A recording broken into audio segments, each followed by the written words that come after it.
छत्रपती शिवाजी महाराज टर्मिनल्सला जाणारी एक local train आणि एक भीषण क्षण. सोमवारी 9:30 वाजता सकाळी एक लोकल ट्रेन मुंब्रा स्टेशन वरून ओलांडते. त्या ट्रेन मध्ये इतकी गर्दी की उभं राहायलाही जागा नाही.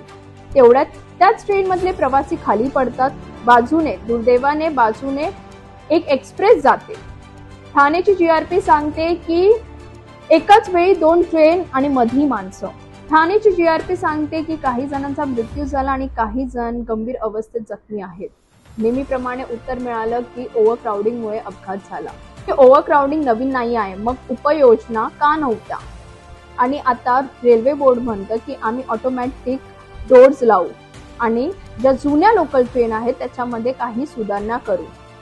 पण त्या लोकांचं काय जे आता नाही आहेत. लाखो हजारो प्रवासी ट्रेन मध्ये प्रवास करतात आपला जीव मुठीत घेऊन. गर्दी नवीन नाही, नवे धक्के नाहीत, पण जबाबदाऱ्या झटकणं तेच जुनं झालंय. ट्रेन सेफ्टी ही लक्झरी नाही, गरज आहे. गर्दीला नॉर्मल समजणं म्हणजेच चुकीला सिस्टम बनवणं. लोकल ही मरण यात्रा नाही, ती माणसाची लाईफलाईन आहे.